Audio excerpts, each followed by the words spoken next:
FBI officers ये देख के परेशान थे कि जिस जेल में किसी कैदी को खुला भी छोड़ दिया जाए तो फिर भी वो वहां से भाग नहीं सकता, वहां अथॉरिटीज की नाक के नीचे से 3 प्रिजनर्स आखिर कैसे भाग निकले। सबसे हैरानगी की बात तो ये थी कि अगले 10 घंटों तक जेल अथॉरिटीज को कैसे इनके भागने की जरा बराबर भी भनक ना पड़ सकी। न सिर्फ एफबीआई बल्कि यूएस की 3 टॉप लेवल एजेंसीज भी इस केस को सुलझाने के लिए एड़ी चोटी का जोर लगा चुकी थी। हम बात कर रहे हैं एक ऐसे जेल ब्रेक की जो पिछले 60 सालों से न सिर्फ उलझा हुआ है बल्कि अब दुनिया के लिए एक मिस्ट्री भी बन चुका है। पैसिफिक ओशन में मौजूद ये छोटा आइलैंड है तो सिर्फ 22 एकड़ पर फैला हुआ, लेकिन यहाँ दुनिया की खतरनाक मुजरिमों को रखा जाता था। अल्काट्राज के नाम से फेमस ये आइलैंड समंदर में ही एक बहुत बड़े पत्थर पर बना हुआ है, इसी वजह से इसको द रॉक भी कहा जाता है। एक तो ये आइलैंड दूर दूर तक ओशन से घिरा हुआ है, दूसरा एक्स्ट्रा प्रोटेक्शन के लिए इसके गिर्द 15 फुट ऊंची फेंस भी लगाई गई है। जेल ऑफिसर्स की 24/7 मॉनिटरिंग के साथ साथ क्योंकि ये पैसिफिक ओशन की ओपनिंग में मौजूद है, तेज हवाएं और ऊंची लहरें इस आइलैंड को हमेशा घेरे रखती हैं। इन सब कंडीशंस को देखते हुए 1934 में इसको फेडरल प्रिजन डिक्लेयर कर दिया गया। यहाँ हद से ज्यादा सिक्योरिटी दी जाती है। इन शॉर्ट, अगर यहाँ कोई एक बार आ गया तो खुद से निकलना किसी भी सूरत मुमकिन नहीं था। इस जेल को इनस्केपेबल का दर्जा हासिल था। लेकिन 12 जुलाई 1962 को अल्काट्राज का सारा भरम तब टूटा जब 3 प्रिजनर्स यहाँ की सिक्योरिटी को बड़ी महारत से धोखा देकर फरार हो गए। इस कहानी के मेन किरदार ये 4 लोग हैं, जिनमें जॉन एगलिन और क्लेरेंस एगलिन आपस में भाई हैं। इनको बैंक रॉबरी के केस में यहाँ रखा गया था। उसके बाद यह फ्रैंक मॉरिस, जो 13 सालों की उम्र से ही ऑन एंड ऑफ जेल की शक्ल देखता रहा है। इसको भी अल्काट्राज में बैंक रॉबरी के केस में रखा गया था। आखिर में यह एलन वेस्ट, जो पहले भी कई बार दूसरी जेलों से भागने की कोशिश कर चुका है। इसी वजह से इसको मैक्सिमम सिक्योरिटी के लिए अल्काट्राज में रखा गया था। एलन वेस्ट इस जेल में काफी अरसे से है, इसी वजह से इसे जेल के कंपाउंड के बारे में दूसरों से ज्यादा मालूम है। अल्काट्राज से भागने का आइडिया सबसे पहले 1960 में एलन वेस्ट ने ही अपने इन साथियों को बताया था। एलन ने जेल के ब्लॉक बी में एक लूप होल तलाश किया था, जहां से इनका भागना शायद किसी हद तक मुमकिन था। अब मसला ये है कि ये चारों लंच ब्रेक वगैरह पर मिलते तो थे, लेकिन इनके सेल्स ब्लॉक बी में नहीं थे। ये चारों कोशिश करते रहे कि इनको ब्लॉक बी में शिफ्ट कर दिया जाए। खुशकिस्मती थी इनकी कि जेलर ने इनको ब्लॉक बी में शिफ्ट कर दिया, और वो भी एक दूसरे के बराबर में। उनका पहला टारगेट तो पूरा हो चुका था। चारों प्रिजनर्स एक साथ ब्लॉक बी में शिफ्ट हो चुके थे। अगले 2 सालों तक ये अपने अपने सेल्स के अंदर क्या खिचड़ी पकाते रहे, इसकी कानो कान किसी को खबर न पड़ी। 12 जुलाई 1962 को रूटीन के मुताबिक सुबह के 7 बजे जेल स्टाफ तमाम प्रिजनर्स को उठाने के लिए निकले। असेंबली में काउंटिंग की गई तो इनमें से 3 प्रिजनर्स मिसिंग थे। जब स्टाफ ने तमाम सेल्स को दोबारा से चेक किया तो ब्लॉक बी में एगलिन ब्रदर्स समेत फ्रैंक मॉरिस को भी अपने बेड पर सोया हुआ पाया। उनको ये बात बिल्कुल भी नॉर्मल नहीं लगी और उन्होंने सेल्स के अंदर जाकर इनको उठाने की कोशिश की। इसी दौरान वो देखते हैं कि तीनों सेल्स के बेड पर डमी हेड्स पड़े हुए थे। जी हाँ, वो तीनों भाग चुके थे। उन्होंने सोप, प्लास्टर और कंक्रीट के मिक्सर से बना ये डमी हेड वहाँ रखा था। इनमें से एक हाथ लगने से जमीन पर गिरकर टूट भी गया, जिसको इस फोटो में देखा जा सकता है। ये मंजर देखकर पूरे जेल स्टाफ के होश खता हो चुके थे। उन्होंने ये समझकर कि प्रिजनर्स आइलैंड से बाहर तो जा नहीं सकते, पूरे आइलैंड की छानबीन शुरू कर दी, लेकिन कहीं भी उनका नामो निशान ना मिल सका। सबको एक ही चीज सताई जा रही थी कि इतनी हाई सिक्योरिटी में एक नहीं बल्कि 3 प्रिजनर्स भागे तो भागे कैसे। याद रहे कि इन भागने वालों में एलन वेस्ट नहीं था, जिसका असल में ये सारा प्लान था। इन्वेस्टिगेशन टीम बुलाई गई और एफबीआई को भी रिपोर्ट किया गया। ये देखा गया कि तीनों अपने सेल की दीवार में लगे छोटे वेंट को तोड़कर बाहर निकले हैं। हैरानगी तो तब हुई जब दीवार की पिछली तरफ 3 नहीं बल्कि चारों सेल्स के वेंट डैमेज थे। ये चौथा सेल एलन वेस्ट का था, जो किसी वजह से जेल से भागने में नाकाम रहा था। एलन वेस्ट को अब अच्छी तरह मालूम पड़ चुका था कि उसके बचने का कोई चांस नहीं है, लिहाजा उसने इसी बात में भलाई मानी कि इन्वेस्टिगेटर्स को सारा प्लान बता दिया जाए। यही एलन ने एतराफ किया था कि सारा प्लान असल में उसी का था। उन्होंने ये डमी हेड्स बनाए थे और इसमें लगे बाल उन्होंने जेल के अंदर हेयर कट के दौरान ही चुराए थे।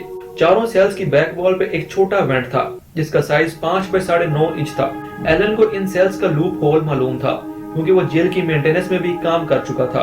उसको मालूम था कि इसकी दीवारें सिर्फ 6 इंच मोटी हैं और वेंट के सुराख को आसानी से बड़ा किया जा सकता है। 6 महीनों से चारों प्रिजनर्स मौका ढूंढकर इस वेंट के गिर्द सुराख करते जा रहे थे। वो किचन से चुराए हुए चमचों की मदद से ये काम करते थे, जबकि उन्होंने आखिर में जेल के वैक्यूम क्लीनर की मोटर से एक ड्रिल मशीन भी बनाई थी।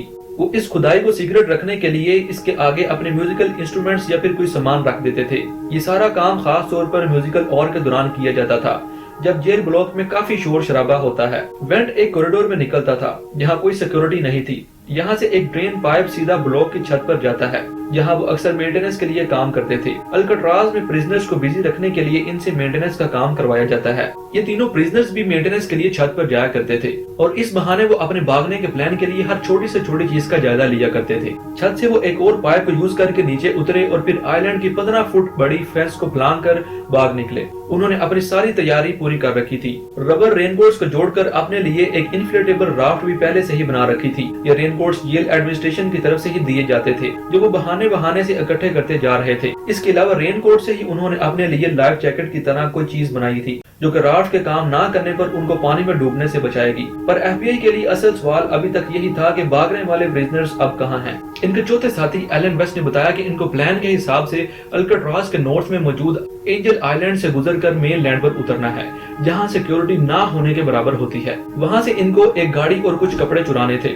अल्काट्राज के गिर्द सारे मेन लैंड्स पर छानबीन की गई, लेकिन यहाँ से कोई भी चोरी या रोबरी की रिपोर्ट नहीं मिली। इम्पॉसिबल सिक्योरिटी को चकमा देकर भागने वाले प्रिजनर्स को समंदर निकल गया, या फिर एलन वेस्ट की कहानी भी एफबीआई को चकमा देने के लिए बनाई गई थी। इन तीनों का कहीं कोई नामो निशान नहीं मिल रहा था। ब्लॉक बी की छत पर मौजूद फुटप्रिंट्स, जहाँ ये सारी चीजें बनाई गई थी, वो सीक्रेट वर्कशॉप और वो पाइप जहाँ से वो नीचे उतरे थे, उस पर मौजूद फुटप्रिंट के निशान देखकर ये तो वेरीफाई हो चुका था कि एलन वेस्ट की बताई हुई कहानी झूठी नहीं है। अब एफबीआई के साथ साथ coast guards, bureau of prison और यूएस मार्शल सर्विस को भी इस केस में शामिल करके समंदर में प्रिजनर्स को ढूंढना शुरू कर दिया गया, पर इनको कहीं भी ना प्रिजनर्स मिले और ना ही कोई राफ्ट या फिर लाइफ जैकेट। ये पुलिस केस से हटकर अब एक मिस्ट्री केस बनने जा रहा था।